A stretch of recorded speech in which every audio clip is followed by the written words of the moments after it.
But there was a reason why our ancestors, thought reading and writing was so important. Right. And that's because that's the key. That's the key. You can hold your attention span and you can actually pick up a book and learn the knowledge and apply it and send it to somebody else, then in essence you're spreading the word or you're making society a better place.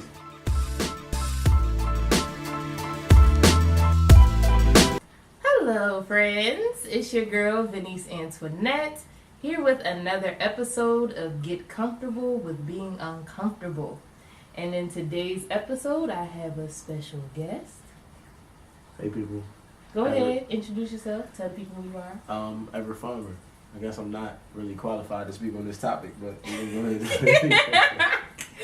So y'all might have remembered Everett from a previous video when he taught us how to run properly for beginners. Hopefully y'all are out there getting your run on. Mm-hmm. But today we're going to be talking about the current mindset of the black community. So stay tuned to learn more. What do you feel is the current mindset of the black community? I feel like the current mindset of the black community is afraid. I like that word. And what are we afraid of? We're afraid of ourselves, to be honest. It's like we don't have any leaders anymore. Nobody's willing to step out and take that risk, as you can see with the Colin Kaepernick situation. Right. If it was Cam Newton as opposed to Colin Kaepernick, it would have made a bigger wave. But the stars who were bigger, they chose not to speak on the issue. And I feel like that was a big problem. What do you feel like? Do you think we're afraid of our own power, or we're afraid to stand up against just America in general? Like, what are we afraid of? Well, it's a combination of the two. Athletes today are the biggest role models. They have the most widespread influence. So I feel like if it was anybody from today, it would be an athlete. Okay. The Martin Luther Kings and the Malcolm X's, they aren't present in our society. Those are supposed to be the rappers. Right. We can talk about those later too. But the athletes, they're in the best position to actually make change because, they command millions of dollars from these companies. Right. And they have the ability to, speak out and say, boycott my product. But they care about money. Right. But I don't even think that's necessarily now, because if you can look at back in the day, like Muhammad Ali. Yeah. He was an athlete, and he wasn't necessarily considered a leader then, because there were black leaders at that time, but he still took a stance. Yeah. And so he was secondary. He made a big splash. Right. But he was secondary compared to guys like Malcolm X and Martin Luther King. But now these athletes are the primary spokespeople for our culture.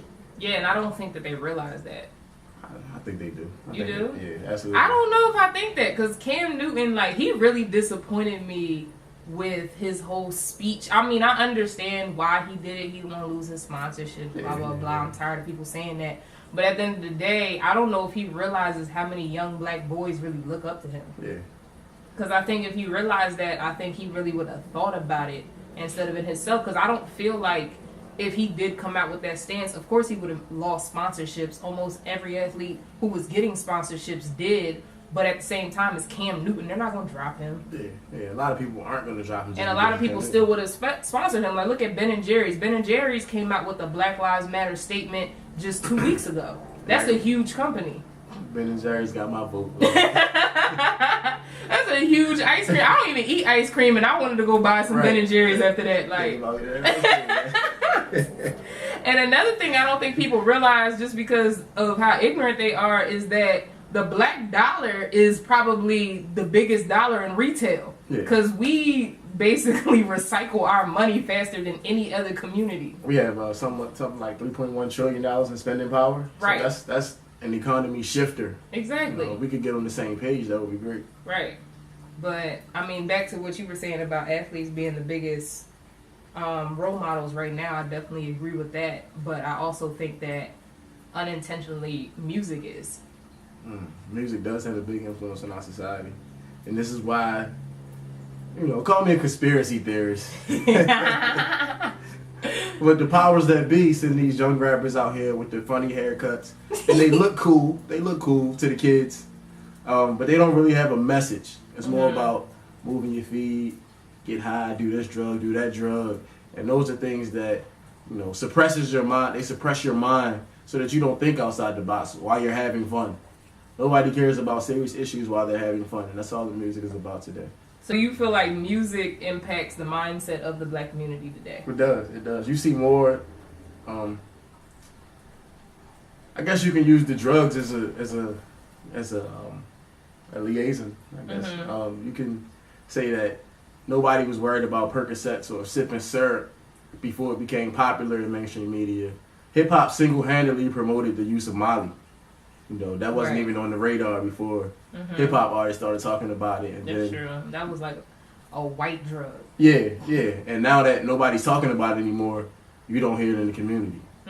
So it just goes to show the power of those influences. So do you think music or athletes have more of an impact on the the mindset of the black community today?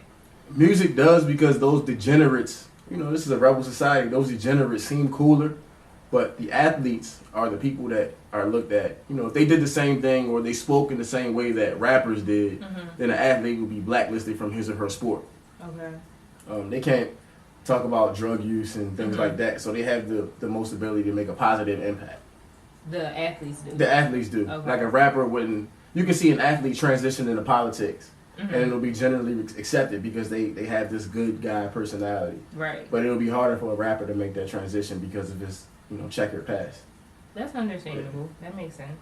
So do you think then for the mindset of the black community to improve, that the music industry would have to change, or would an athlete need to step up? Like not to knock what Colin Kaepernick did, because I do. Right, shout out to Colin Kaepernick for being, strong enough to do what everyone else was afraid to do, and shout out to those who decided to follow him. But do you think that a more prominent athlete like a LeBron James, a Steph Curry, a Cam Newton, even a Russell Wilson would make more of an impact than the music industry?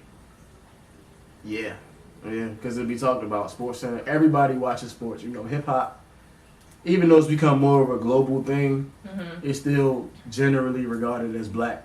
Sports allow races to unify.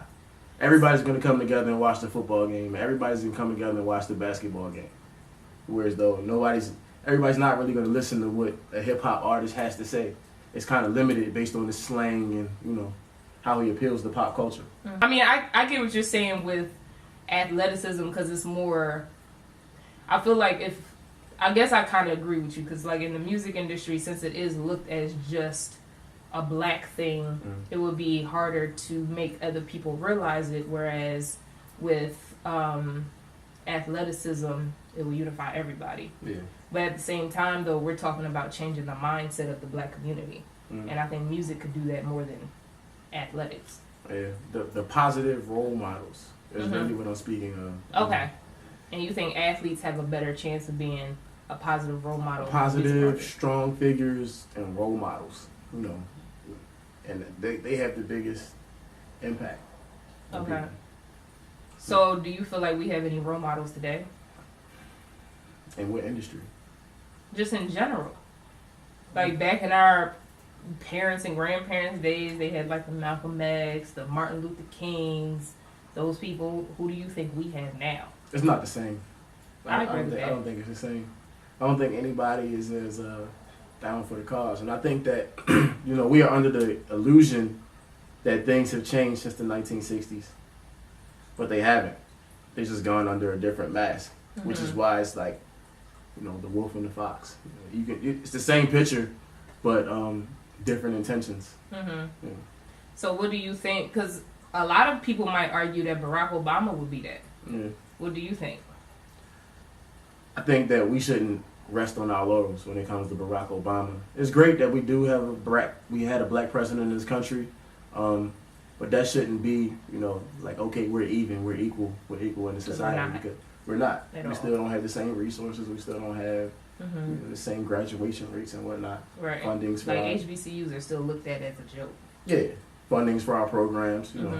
So we shouldn't just automatically assume that because we have a black president, that means we're all on equal footing.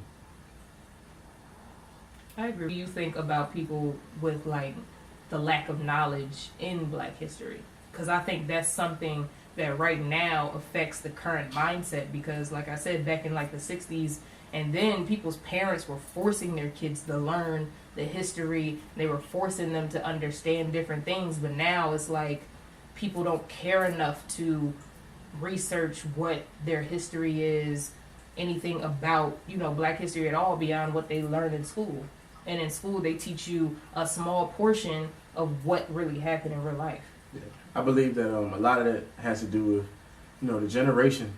You have to think that I can remember being very young, but remembering events like the Super Bowl. People would talk about who won the Super Bowl for a month or two. Right. And that would still be a hot topic. But now it's like the attention span is shorter. You got Twitter where you get a new feed, you're overloaded with information every 15 minutes or so. So, the Super Bowl is only hot for a day or two. After Monday at work, you're not talking about it anymore. And that short attention span is also affecting how people look at slavery. They're like, man, it was years ago. So this generation today is not as affected by it because their grandparents and their great-grandparents weren't slaves and allowed to tell them stories of, what happened. Whereas though you had more of a chance growing up in the 60s that you may have an 80-year-old relative who could talk about slavery and that was close to it. Right. But there was a reason why our ancestors, thought reading and writing was so important. Right. And that's because that's the key. That's the key. If you can hold your attention span and you can actually pick up a book and learn the knowledge and apply it and send it to somebody else, then in essence you're spreading the word or you're making society a better place. But if you can't, hold anybody's attention, then right. And our short attention span is keeping us from learning more knowledge. Yeah. Right. Just overloaded every day. So what is your personal opinion of what needs to change in order to improve our mindset in the Black community? First, we need to figure out what the problem is. Okay. What's the problem? And then we can work our way into a solution. Okay. Because I know you said before about athletes, so do you think an athlete needs to be the one who steps forward?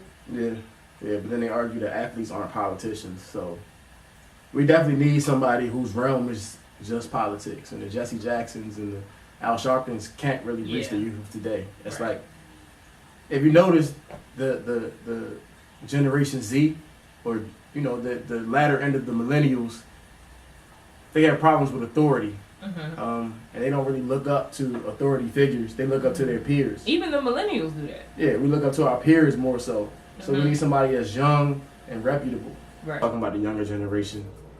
In order for this younger generation to kind of make a splash and make a change that they're trying to do and being different, I feel like a top athlete like a LeBron James, of today, will have to go to somewhere like Howard. Okay. And then that would change the mind of the people that are under him and say, you know what, maybe I can go to the NBA from Howard. In essence, you got money pumped into Black schools, and they're going to show the top athletes. Right. They're showing high school athletes that are the top athletes, so they're going to show the college top athlete, especially if he's the #1 draft pick. And you feel like they would have to take the lead on role models as well as athletes. Yeah, I mean, of course, you would have people like LeBron and Kaepernick, looking out for these people, that they are taking this risk for the community. I'm sure one of those top athletes will recognize that and not set the athlete up for failure, but that has to happen. Right. That wraps up another episode of Getting Comfortable with Being Uncomfortable. Yeah. Thank you, Everette, for coming to speak to us about the mindset of the Black community, and stay tuned to hear more. Thank you for having me. It's fun time.